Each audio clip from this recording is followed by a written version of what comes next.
Mesma molécula, mesma fábrica, mesma seringa. Na Alemanha custa $59, nos Estados Unidos 969, 15 vezes mais caro, no Brasil entre 800 e 1.500 reais, por mês, para sempre. Esse é um vídeo sobre como a indústria que te deixou doente agora tá te vendendo a cura. Sobre como a obesidade virou doença exatamente quando inventaram um remédio caro para ela. Sobre 470 bilhões de dólares em projeção de lucro. E sobre uma manobra silenciosa no Congresso brasileiro para que o SUS pague essa conta. Nos vídeos anteriores eu mostrei como Edward Bernays, sobrinho do Freud, vendeu bacon com ovos como tradição americana usando uma carta para 5.000 médicos. Mostrei como Kellogg vendeu cereal açucarado disfarçado de saúde. Mostrei como salsicha, refrigerante e ultraprocessado foram empurrados goela abaixo por décadas com selo de alimento saudável e endosso médico. Hoje vamos fechar o ciclo, porque a história não acaba na obesidade, a história acaba aqui. A mesma estrutura industrial que te deixou gordo, criando uma população doente, sedentária e dependente de comida processada, agora tem um segundo produto para te vender, e esse segundo produto é o remédio para reverter o estrago que o primeiro fez.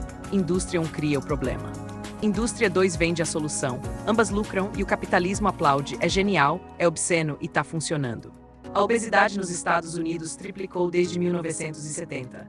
No Brasil, mais que dobrou nos últimos 30 anos. Não foi porque os genes mudaram. Não foi porque a gente ficou preguiçoso de uma hora para outra. Foi porque alguém, em algum momento, transformou comida em produto financeiro. Cereal matinal, refrigerante, fast food, salsicha, embutido, congelado, snack, bolacha recheada. Tudo barato, viciante, hiperpalatável, projetado em laboratório para você comer mais do que precisa. E as mesmas pessoas que financiaram essa transformação, os mesmos fundos, os mesmos conglomerados, sabiam exatamente o que ia acontecer. Sabiam que ia gerar uma epidemia, porque a epidemia era o objetivo, não como efeito colateral, como modelo de negócio. Porque uma população doente é uma população que precisa de remédio. E o remédio chegou, mas antes de chegar no Ozempic, precisa entender uma coisa importante. Esse sistema de fabricar doença em escala e depois vender cura em escala não existiu sempre na humanidade. Não é da natureza humana. É invenção recente. Tem cerca de 100 anos. Antes de 1870, mais ou menos, comida era produzida localmente, processada localmente, consumida localmente. Adulteração existia, claro. Roma tinha lei contra a adulteração de vinho e pão. Mercador medieval misturava serragem em farinha e areia em açúcar. Mas era fraude pontual, artesanal, local. Não era sistema. Não tinha como ser sistema. Faltavam as ferramentas. 3 coisas precisam aparecer juntas para esse sistema existir. Primeiro, produção industrial em escala continental. Segundo, publicidade de massa, capaz de criar desejo sincronizado em milhões de pessoas ao mesmo tempo. Terceiro, captura científica institucionalizada, onde corporação financia pesquisa universitária e fabrica consenso médico. Essas 3 coisas só aparecem juntas a partir do início do século XX. E quando aparecem, mudam tudo. A salsicha é o caso mais emblemático dessa história, porque atravessa as 3 fases. Começa como produto artesanal de aproveitamento na Idade Média e antes.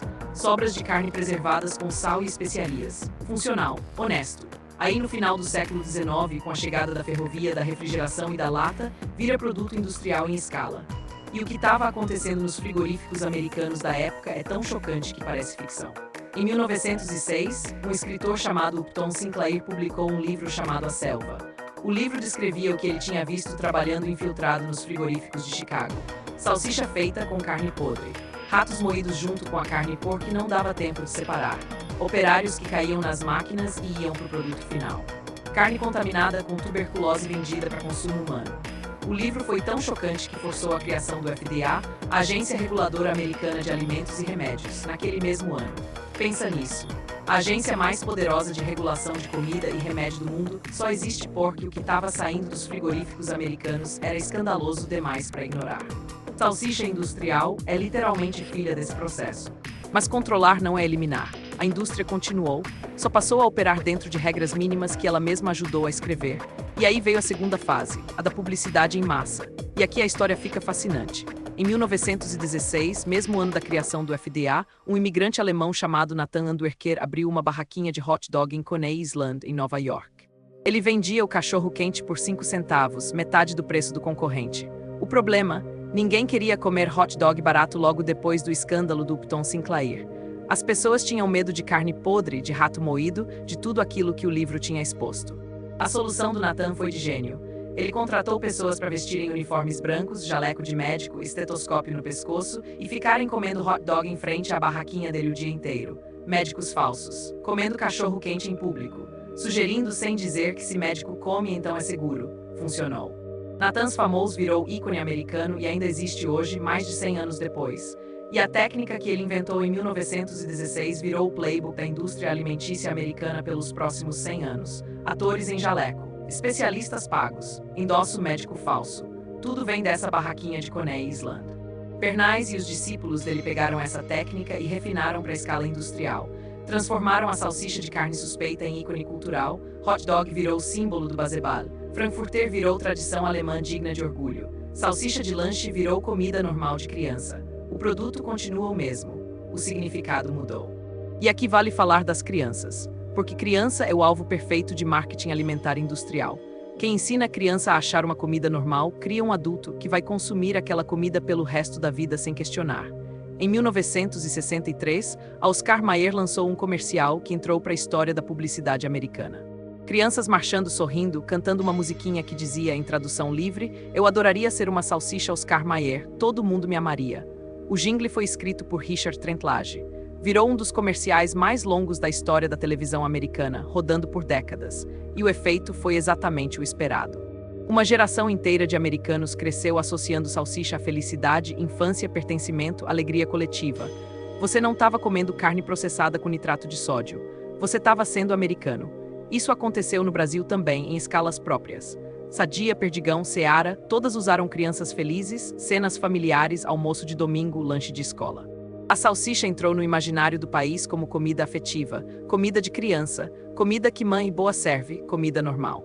E aí veio a terceira fase, a da captura científica. A Sugar Research Foundation pagou pesquisadores de Harvard nos anos 60 para desviar a culpa de doença cardíaca do açúcar para gordura.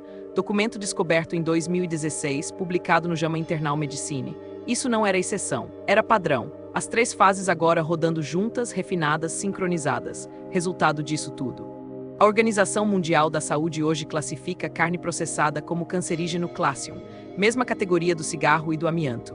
Mas a maioria das pessoas come sem questionar, porque culturalmente isso virou comida normal. 100 anos para construir esse sistema. 100 anos para colocar uma comida cancerígena na merenda escolar e fazer parecer natural. E é em cima desse sistema, já maduro, já operacional, que o Ozempic e o Mounjaro chegam agora.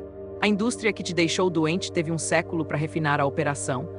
A indústria que está te vendendo a cura está usando o mesmo livro de receitas, os mesmos 3 pilares: produção em escala, publicidade massiva, captura científica. A diferença é que agora elas trabalham juntas. Não são 2 indústrias rivais, é um ciclo só, e é por isso que é tão difícil de quebrar. Para entender como esse ciclo se fechou na obesidade, precisa voltar a 1995. Um cara chamado Philip James, diretor de um instituto britânico de pesquisa, criou uma organização chamada International Obesity Task Force, Força-Tarefa Internacional contra a Obesidade. Soa nobre, soa científico, soa como saúde pública. Em 2013, um repórter perguntou ao próprio Philip James quem financiava aquela organização. A resposta dele, gravada, foi essa, palavras textuais: "Ah, isso é muito importante. Quem financiava a força-tarefa eram empresas de medicamentos. Eles me davam cheques de cerca de 200 mil libras por vez. E acho que recebi 1 milhão ou mais." Repete, o cara que convenceu a Organização Mundial da Saúde a fazer uma consulta dedicada exclusivamente à obesidade, abrindo caminho para que o índice de massa corporal virasse critério de doença em 1997, recebeu pessoalmente mais de 1 milhão de libras da indústria farmacêutica. Ele mesmo disse, em entrevista, sem constrangimento, e foi isso que pavimentou o terreno.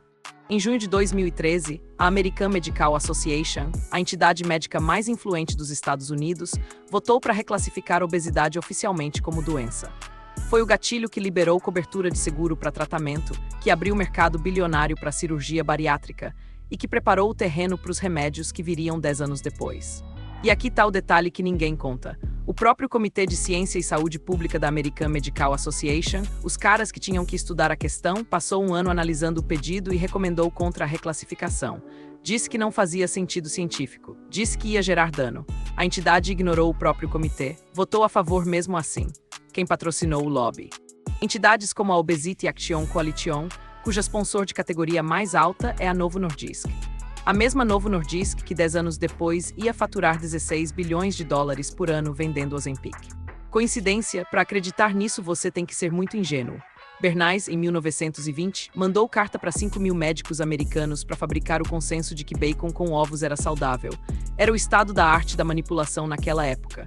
Hoje, a indústria farmacêutica não precisa mais mandar carta. Ela paga direto. Os Estados Unidos têm uma lei chamada Physician Payment Sunshine Act, que obriga farmacêuticas a divulgar publicamente cada centavo que pagam a médicos. O banco de dados se chama Open Payments. Os números são públicos. Qualquer um pode consultar. Em 2018, último ano com dados completos analisados em estudos acadêmicos, as farmacêuticas pagaram 9 bilhões e 350 milhões de dólares a aproximadamente 627 mil médicos americanos, em um único ano, em honorários de palestra, consultoria e participação acionária. Para você ter dimensão, o orçamento total do National Institutes of Health, a maior agência de pesquisa biomédica do mundo, naquele mesmo ano, foi menos de 40 bilhões. Ou seja, a indústria gastou um quarto do orçamento da maior instituição científica de saúde do planeta só para pagar médicos. Um em cada 6 médicos americanos já foi palestrante pago por farmacêutica. Um em cada 6. Esse é o cara que te receita o remédio. E não é só pagamento direto. Estudos publicados em revistas como Lancet e British Medical Journal mostram, com dados, que ensaios clínicos patrocinados pela indústria têm muito mais probabilidade de concluir que a droga funciona do que ensaios independentes. Que transferências de valor a médicos estão associadas a prescrições mais caras, mais frequentes e de pior qualidade. A ciência foi capturada, não toda, mas o suficiente para fabricar consenso quando precisa. E quando o produto é Ozempic, e o lucro projetado é de 470 bilhões de dólares só nos Estados Unidos até 2030, eles precisam. Vou te dar uma sequência de números e quero que você preste atenção na curva, porque ela explica tudo. Ozempic. Receita global em 2018, 270 milhões de dólares. Receita em 2024, 16 bilhões e 700 milhões. Multiplicou por 62 vezes em 6 anos. Mounjaro da Eli Lilly, lançado em 2022. 483 milhões no primeiro ano. Em 2025, 23 bilhões. Multiplicou por 48 vezes em 3 anos. Mounjaro mais Zepbound juntos, em 2025, 36,5 bilhões de dólares. Mais da metade da receita inteira da Eli Lilly veio de 2 drogas para emagrecer. O lucro líquido da Eli Lilly saltou de 5,6 bilhões em 2020 e para 20,6 bilhões em 2024. Quadruplicou em 4 anos. A projeção de Wall Street é que essas drogas, só nos Estados Unidos, vão gerar 470 bilhões de dólares em receita acumulada até 2030. 470 bilhões. E o senador Bernie Sanders, em audiência no Senado americano em setembro de 2024, jogou uma estimativa que cala qualquer um. Se metade dos adultos americanos tomassem essas drogas, custaria 411 bilhões de dólares por ano. 5 bilhões a mais do que os Estados Unidos gastaram em todos os medicamentos prescritos somados em 2022.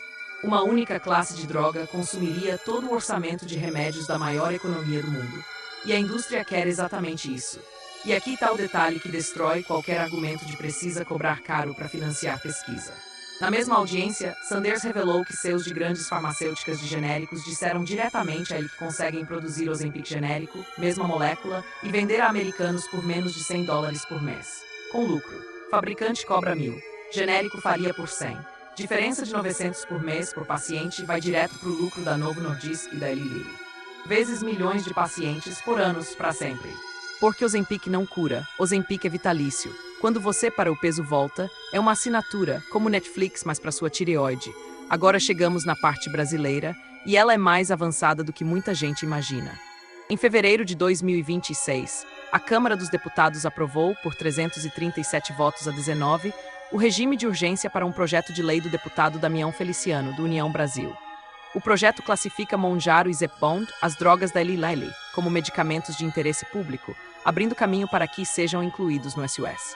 337 a 19, em regime de urgência, em uma Câmara que vive paralisada e que historicamente leva anos para aprovar projetos de saúde pública sobre tratamentos consagrados.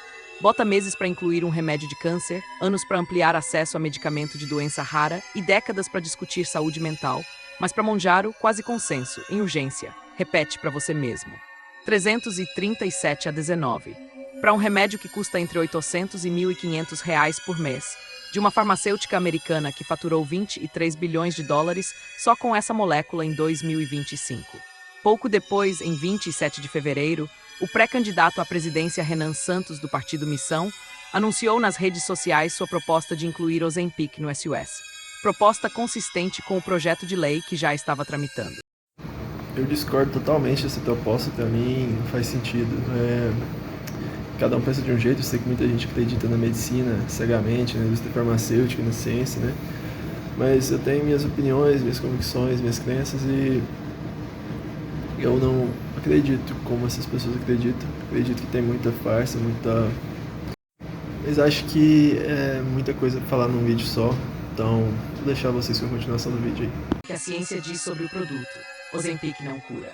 Quando se interrompe, o peso volta. É um tratamento sem fim ou é fracasso? Significa que o Estado brasileiro estaria assumindo um custo permanente, crescente, indexado em dólar, contratualmente dependente de duas empresas estrangeiras, para um remédio cujos efeitos colaterais de longo prazo ainda estão sendo descobertos. Ela trata sintoma e ignora causa. O Brasil tem epidemia de obesidade não porque faltou Ozempic. Tem porque a alimentação ultraprocessada virou padrão, porque a jornada de trabalho impede que famílias cozinhem, porque o açúcar e o óleo refinado estão em tudo e porque o sedentarismo virou estilo de vida. Resolver isso com remédio é tratar pneumonia com xarope. Vamos fazer a conta. Brasil tem cerca de 40 milhões de pessoas com obesidade, segundo o Instituto Brasileiro de Geografia e Estatística. Se o SUS distribuísse para metade 20 milhões a R$ 800 por mês, dá 16 bilhões de reais por mês. 192 bilhões de reais por ano, indefinidamente. Para duas empresas estrangeiras. Para dimensionar, o orçamento total do Ministério da Saúde do Brasil em 2025 foi de cerca de 250 bilhões. Ou seja, distribuir Ozempic em escala consumiria algo como 3/4 de tudo que o SUS tem para fazer todo o resto. Atenção básica, vacinas, hospitais, exames, parto, urgência, tudo. Não tem como esse projeto não significar destruição do orçamento da saúde pública brasileira em favor de duas farmacêuticas americanas. Matematicamente não tem como. A revista Cruzoé, em sua cobertura da proposta, intitulou a matéria com uma frase irônica que sintetiza bem o problema. Meu Monjaro, minha vida, versão Partido Missão. Essa crítica não é minha, é da imprensa, e procede. Eu não tenho como saber a motivação de cada deputado que votou a urgência, nem do autor do projeto, nem de quem propõe expansão pelo SUS. Talvez acreditem genuinamente. Talvez tenham sido convencidos por argumentos humanitários. Talvez. O que eu sei é que o resultado prático, se o projeto avançar, é o maior contrato público da história farmacêutica brasileira indo para duas empresas estrangeiras, sustentado por imposto pago pelo trabalhador. Se a indústria farmacêutica conseguiu capturar a Organização Mundial da Saúde, capturar a American Medical Association e pagar 600 mil médicos americanos em um único ano, 3 coisas todas documentadas, não há razão para acreditar que ela não esteja operando aqui também, com os instrumentos que o sistema brasileiro permite. E há razão para duvidar que esse projeto, com o tamanho que tenha aparecido com esse consenso de 337 a 19 sem ajuda de ninguém. A pergunta certa para fazer não é sobre quem é a favor ou contra, é a quem isso serve. Quero fechar com 3 coisas que a propaganda não vai te dizer. 1. Ozempic e Monjaro não curam obesidade. Quando você para de tomar, o peso volta.